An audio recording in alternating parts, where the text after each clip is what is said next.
আসসালামু আলাইকুম প্রিয় দর্শক শ্রোতা মণ্ডলী। ন্যাশনাল টি কোম্পানির বিদ্যমান সামষ্টিক অর্থনৈতিক ব্যবস্থাপনায় পরিলক্ষিত দুর্বলতা, দুরবস্থা, সমস্যা, সংকট থেকে অর্থনীতিকে উদ্ধারের কোনো চেষ্টাই করা হচ্ছে না। অধ্যক্ষ সচিব ও এমডি তাদের নিজেদের ব্যবস্থাপনায় দক্ষ বা পারঙ্গম না হলে সুশাসন বর্জিত হয়ে জবাবদিহিহীন পরিবেশে দুর্নীতিগ্রস্ত নিজেদের ভুল পদক্ষেপ, অন্যায় ও নিয়মের কারণে এনটিসির ফান্ড দুর্বল করে ফেলা হয়েছে। তখন এনটিসিকে উদ্ধারের জন্য শেয়ার হোল্ডাররা নতুন করে সংস্কারের প্রেসক্রিপশন দিবই।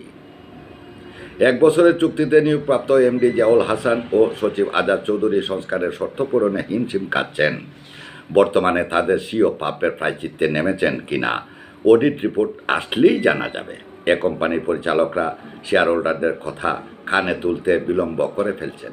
এমডি ও সচিবের মুসাবিদায় এ কোম্পানিতে আইন তৈরি করে আইনের চেহারা, চরিত্র ও ভাবদর্শন নিয়ে মতান্তর ঘটেছে। যেমন 2018 সালে যে ইন্টারভিউ প্রথা তুলে দেওয়া হয়েছিল, সে আইন এমডি ও সচিব চালু করেছেন কিসের জুড়ে? পথের কাঁটা সরিয়ে দিতে নাকি অন্য কোনো সুদূর প্রসারী উদ্দেশ্য রয়েছে? কোম্পানির 12,000 শ্রমিকের 10 সপ্তাহ, 300 কর্মচারীর 7 মাসের বেতন বকেয়া রেখে পরিচালকদের সম্মানী ভাতা ডাবল করা হলো কেন? একবেলা খেতে পাচ্ছে না শ্রমিক কর্মচারীরা, পরিচালকদের সম্মানী ভাতা ডাবল করা কি যৌক্তিক? পরিচালকরা তো একবেলা ভাতের চিন্তা করেন না, তবে কেন ভাতা ডাবল করা হয়েছে?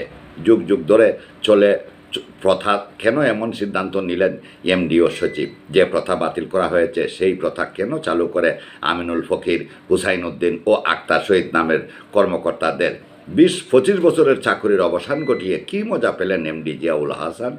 এমডি সাহেবকে উদ্দেশ্য করে বলছি, আপনি কি সারা জীবন এ কোম্পানিতে চুক্তিভিত্তিক নিয়োগে থাকতে পারবেন? আমি সত্য বিষয়গুলো তুলে ধরছি প্রমাণ সহ। তারপর আমাকে মেরে ফেলার জন্য নানা ষড়যন্ত্রে লিপ্ত হলেন। দড়ি মাছ না সই পানি, সুনির্দিষ্ট দ্বিচারিতায় নানা লক্ষণ ফুটে উঠেছে আমার কাছে। চা বাগানের শ্রমিকদের দিয়ে খুন করবেন, আমি খুন হলে আপনি খুশি হবেন, তাই নয় কি? প্রিয় দর্শক শ্রোতা মণ্ডলী, আবারও শুভেচ্ছা অভিনন্দন জানিয়ে আজকের ইউটিউব শেষ করলাম। যদি এই চ্যানেলে আপনি নতুন হয়ে থাকেন, অবশ্যই চ্যানেলটি সাবস্ক্রাইব করুন, আমাদের সাথে থাকুন।